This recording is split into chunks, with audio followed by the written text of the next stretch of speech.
Bismillahirrahmanirrahim. Assalamualaikum warahmatullahi ta'ala wabarakatuh. Hamdan wa syukran lillah, salatan wa salaman ala asrafil khalqillah, afdalil khalqillah, ajalil khalqillah, atammi khalqillah, sayyidi rasulillah, Muhammad bin Abdullah wa ala alihi wa sahbihi wa mawala amma ba'd. Faya ibadallah wa ya ikhwanallah, alaikum bitaqwallah, alaikum bitaqwallah, wa bihi sa'adatuna fid dunya wal akhirah. Al-mukarramin wal mukarramin, teman-teman dimanapun Anda berada yang saya hormati dan semoga Allah memuliakan. Izin memperkenalkan diri, nama saya Aceh Al-Mukartazali, mahasiswa PAI dari Fakultas Pendidikan Islam dan Keguruan Universitas Bali. Dalam kesempatan kali ini saya akan sharing atau berbagi sedikit ilmu terkait dengan isu-isu kontemporer pendidikan Islam. Apa itu isu? Isu merupakan suatu masalah atau fenomena kontemporer itu yang terjadi saat ini atau istilahnya kekinian. Apabila kita menggunakan perspektif ilmuwan, isu itu bisa dikatakan mahtamala sidqa wal kufur, sesuatu yang ihtimal antara benar dan salah. Artinya, isu-isu kontemporer pendidikan Islam itu ialah suatu fenomena atau masalah yang ihtimal antara benar dan salah yang terjadi saat ini dalam pendidikan Islam. Lalu, apa yang melatar belakangi munculnya isu kontemporer pendidikan Islam?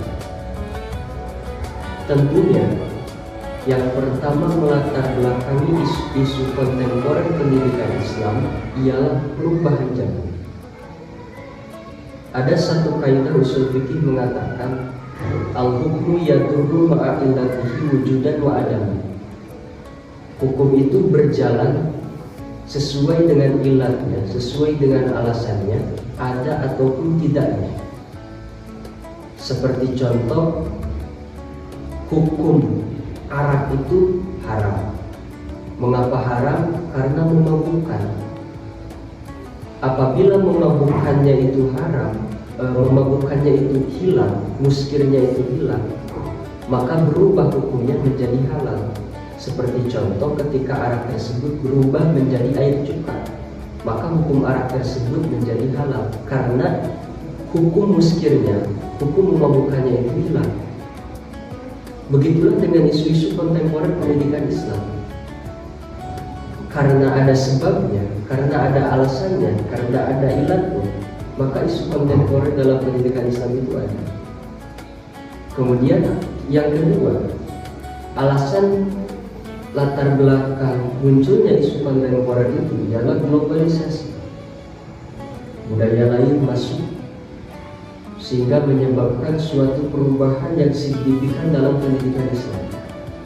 Kemudian yang kedua ialah kemajuan teknologi digital. Segala sesuatu berbasis digitalisasi, baik dalam pendidikan maupun di luar pendidikan. Kemudian yang ketiga, perubahan sosial. Misalnya sifat individualisme, degradasi akhlak. Mengapa kedua sifat itu muncul? Disebabkan globalisasi dan juga teknologi digital. Kebersamaan kurang, dalam pembelajaran tidak aktif dan lain sebagainya, sehingga menyebabkan sikap individualisme. Dari keempat aspek yang melatar belakangi munculnya isu-isu kontemporer pendidikan Islam, mulai dari perubahan zaman, kemudian globalisasi, kemudian kemajuan teknologi digital, hingga pada perubahan sosial, memunculkan satu spekulasi bahwa pendidikan Islam itu harus dapat menyesuaikan zaman dengan tetap mempertahankan nilai-nilai keislaman dan juga mengintegrasikan antara ilmu agama dengan ilmu agar tidak terjadi tumpang tindih antara keduanya. Dalam rangka mengamalkan satu keterangan ad-dinu yusr, agama itu mudah, agama itu tidak sulit, sehingga dibutuhkanlah penyesuaian yang sesuai dengan zaman saat ini. Kita ambil contoh salah satunya digitalisasi pendidikan. Dalam proses digitalisasi pendidikan ini tidak hanya cakupan regional saja, bahkan internasional pun pasti dapat tercapai. Dampak positifnya, kita dapat mengamalkan firman Allah, ud'u ila sabili rabbika bil hikmati wal mau'izatil hasanah. Kita dapat mengajak yang dari jauh, bahkan dari luar negeri, untuk belajar secara virtual ataupun secara online. Selain itu, dampak positifnya kita saling mengenal satu sama lain. Sebagaimana firman Allah juga, ya ayyuhan nasu inna khalaqnakum min dzakarin wa unsa wa ja'alnakum syu'uban wa qabaila lita'arafu. Dan ini merupakan kesesuaian dengan yang disampaikan oleh Rasul, inna ahabbad din ilallah al-hanifiyah. Sesungguhnya agama yang paling dicintai oleh Allah itu ialah al-hanifiyah, agama yang lurus dan juga toleran. Tetapi di samping itu semua terdapat juga dampak-dampak negatif yang disebabkan oleh hal tersebut. Misalnya kurangnya interaksi antara peserta didik dengan pendidiknya karena dilakukan secara virtual ataupun online tersebut, dan lain sebagainya. Jadi dalam digitalisasi pendidikan Islam ini dapat memudahkan seseorang untuk belajar ataupun mengakses pembelajaran dimanapun, kapanpun, sedang apapun itu dapat dipermudah dengan adanya digitalisasi pendidikan.